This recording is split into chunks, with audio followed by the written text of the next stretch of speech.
Tell you, hey champs, now there has been a ton, loads, heaps of 8th generation laptops announced or released. So many it would take you an eternity to actually review them all, but nothing from Apple yet. We expect the Mac refresh next month, WWDC, and let's hope they get the 8th generation CPUs. So this video, I just want to talk about what Apple has to do to make me buy their MacBook Pro. What do they have to add to it to make me want to buy it? Now, I am platform agnostic. Some people may not believe that, but it's true. I'll swap from Android to iPhone, which I'm going to do again. I'm going to swap back to Android because, I'm just getting a bit of itchy feet. I'm getting a little bit bored of the iPhone. So it works well, but I don't know. I get bored easily, I guess. But for the last 2 years, I've been using the XPS 15 as my main laptop, 15-inch workhorse. The last MacBook Pro was a good laptop, but it just lacked some features that I wanted, and it was limited in some ways. So I think the XPS 15 was the best laptop. Now there's a new XPS 15. I cannot wait to get my hands on that. And I will be reviewing a lot of 8th generation laptops in the coming few months. So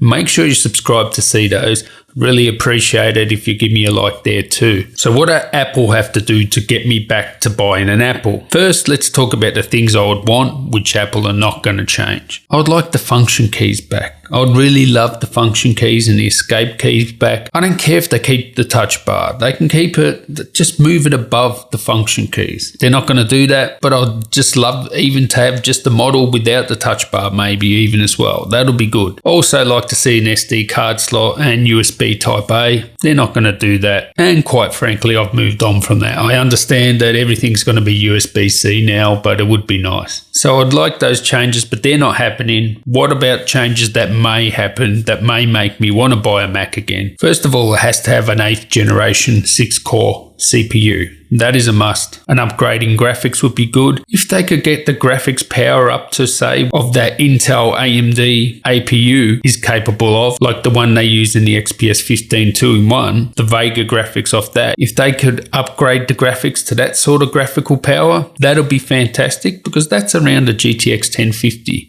in terms of power. It's actually more powerful than a GTX 1050 in some scenarios. So an update to the Vega graphics. These are sort of like things it has to do. There's also one other thing that it needs to do that is a deal breaker for me. So you can upgrade the CPU and it can upgrade the graphics, but if it doesn't come with 32 gigabytes of RAM, it's just a deal breaker for me. I mean, in 2018, on a 15-inch content creation device, 16 gigs is not enough. In fact, I have a 2011 MacBook Pro here, 13-inch, one of their best models. Yeah, it's a bit thick, but the keyboard was awesome, trackpad was awesome. This thing here, 2011 13-inch model, you can have 16 gigs RAM in that. So I'm not buying a laptop in 2018 with 16 gigs RAM when I can get 16 gigs RAM in a 2011 model. It's just crazy. And I actually have projects in Premiere that actually use up to 22 gigabytes just rendering. Do nothing else, just rendering. So yes, it will RAM manage, but once you start RAM managing, you're actually slowing the computer down because it has to write the disk. I know the disks are fast, but then it has to load that stuff back into memory again. It does slow it down. So it needs 32 gigabytes of RAM. Are they going to update the displays? I doubt it. I doubt there'll be a HDR one. I doubt there'll be a 4K one. I think they're going to go with the same display. It's a good display, so there's not too much complaints, but I do feel some of the competition are getting even better displays again. I mean, I thought the XPS 15 had a better display than the current MacBook Pros, and the new XPS 15 is even getting a better display. So, but it's not a deal breaker if they keep the same display. They're going to keep the same sort of form factor. They're not going to change that. So basically, to sum it up, for me to actually consider purchasing the new MacBook Pro, it has to have an 8th generation 6-core CPU. It has to have updated Vega graphics and, most importantly, 32 gigabytes of RAM. If Apple just do those 3 things, it'll be worth considering for sure. I'll have to test it against other laptops. As I said, the XPS 15, in my opinion, is still the best 15-inch content creator first device. Now, I did review the Aero 15, which if you're a gamer, that's a no-brainer. Like if you're a gamer first or even 50-50 content creation gamer, yeah, that's better. But if you're content creation first, having a GTX 1070 in the timeline doesn't make that that much difference compared to a GTX 1050. I've made a video on this before, 1060 versus 1050 in the timeline of Premiere Pro. You can check that video out. In render times, it does make a difference, but in the timeline, not so much. And we're talking about 4K content here. So what do you guys think? What would Apple have to do to make you want to buy their laptop again? I can't wait to see what they do. Just thought I'd share that with you. If you like this video, please give me a thumbs up. If you're new around here, please subscribe. And until next time, guys, tally ho.